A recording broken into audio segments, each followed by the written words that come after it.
Now, fair Hippolyta, our nuptial hour draws on apace. 4 happy days bring in another moon. But oh, methinks how slow this old moon wanes.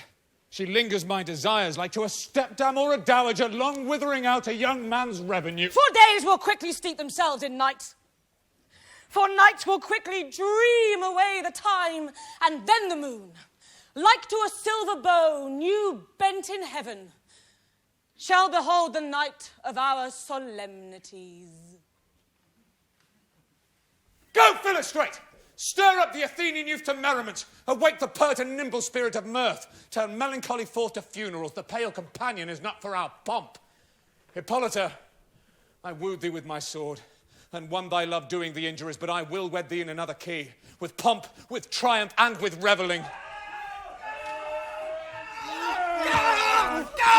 Thanks, good Aegeus. What's the news with thee? Full of vexation come I with complaint against my child, my daughter, Hermia. Stand forth, Demetrius.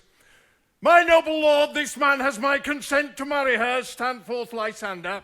And my gracious duke, this man hath bewitched the bosom of my child. Thou, Lysander, thou hast given her rhymes and interchanged love tokens with my child. Thou hast by moonlight at her window sung with feigning voice verses of feigning love, and stolen the impression of her fantasy with bracelets of thy hair, rings, gauds, conceits, knacks, trifles, nosegays, sweetmeats.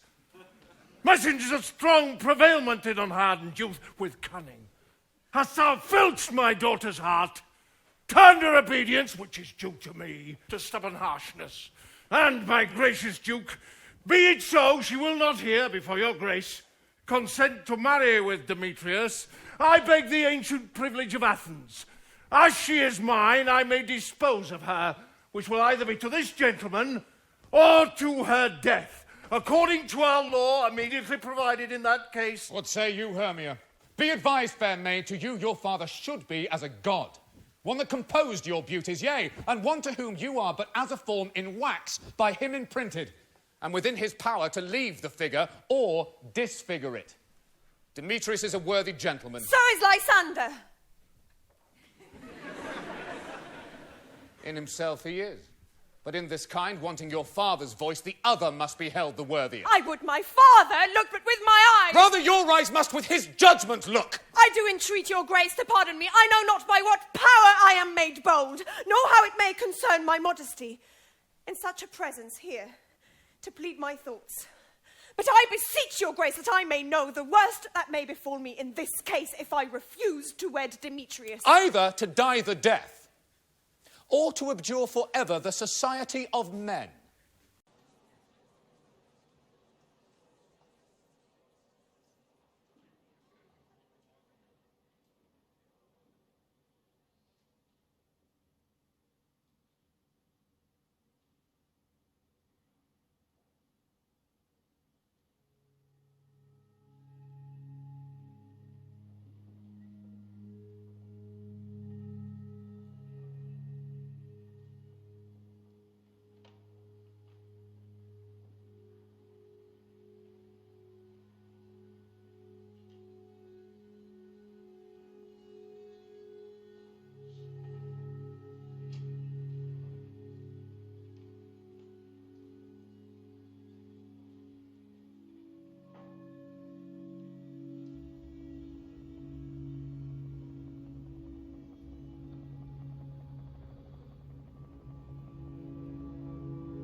nuptial hour draws on apace.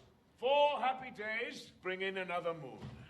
But, methinks how slow this old moon wanes. She lingers my desires, like to a stepdame or a dowager, long withering out a young man's revenue. 4 days will quickly steep themselves in night. 4 nights will quickly dream away the time, and then the moon, like to a silver bow new bent in heaven, shall behold the night of our solemnity.